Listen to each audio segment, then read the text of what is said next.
Industri Seminar dengan NIM 12240101007. Di sini saya akan melanjutkan pembahasan tentang poin C dan juga poin D. Poin C di sini ada strategi dakwah multikultural dan poin D adalah fungsi komunikasi dalam dakwah su'ubiyah.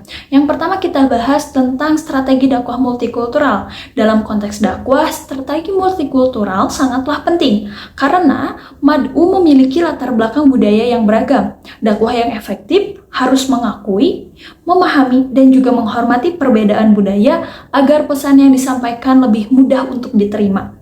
Dalam strategi ini terdapat prinsip-prinsip dakwah multikultural. Yang pertama itu adalah toleransi. Toleransi yakni menghargai perbedaan budaya tanpa merendahkan satu sama lain. Yang kedua ada inklusivitas, yaitu dakwah tidak hanya ditujukan untuk kelompok tertentu tetapi terbuka bagi semuanya.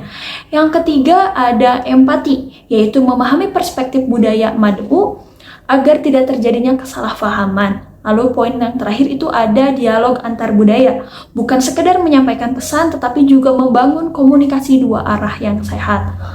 Lalu di dalam strategi tentu saja ada yang namanya metode ya. Nah, lalu metode strategis dalam dakwah multikultural sendiri itu yang pertama ada pendekatan kontekstual, yakni menyesuaikan isi dakwah dengan nilai dan norma budaya setempat. Yang kemudian juga ada media komunikasi yang relevan, yakni menggunakan media digital, seni, atau budaya lokal untuk menyampaikan pesan Islam. Dan yang terakhir itu ada kolaborasi dengan tokoh lokal atau tokoh setempat, yang dimana mengajak pemuka adat atau tokoh masyarakat agar dakwah lebih mudah untuk diterima. Contoh penerapan dari strategi dakwah multikultural sendiri ini seperti Wali Songo dalam menyebarkan Islam di Nusantara menggunakan budaya lokal seperti wayang dan juga tembang untuk menyampaikan pesan dakwah. Sedangkan di era modern seperti sekarang, para dai menggunakan platform digital seperti YouTube dan juga media sosial untuk berdakwah dengan pendekatan yang ramah akan budaya. Lalu untuk poin D sendiri itu ada fungsi komunikasi dalam dakwah su'ubiyah. Dakwah su'ubiyah menekankan komunikasi yang mengakomodasikan keberagaman etnis dalam Islam.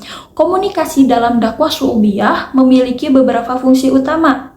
Di antaranya yaitu yang pertama adalah fungsi pengawasan atau control function, yang dimana komunikasi dalam dakwah ini bertujuan untuk mengawasi dan juga menjaga masyarakat agar tetap dalam koridor nilai-nilai Islam tanpa adanya paksaan.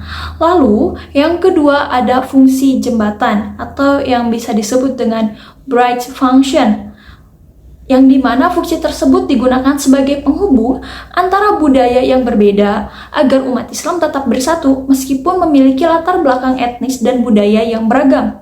Dan yang terakhir adalah fungsi sosialisasi nilai atau socialization function, yang dimana komunikasi dalam dakwah ini membantu untuk menyebarkan nilai-nilai Islam yang relevan dengan budaya masyarakat tanpa menimbulkan gesekan sosial. Untuk contoh penerapannya sendiri bisa kita lihat di Indonesia, pesantren dan juga majelis taklim seringkali menggunakan bahasa daerah sekitar untuk menjangkau masyarakat yang lebih luas. Misalkan dakwahnya di daerah Jawa mungkin menggunakan bahasa Jawa, di daerah Sunda mungkin menggunakan bahasa Sunda.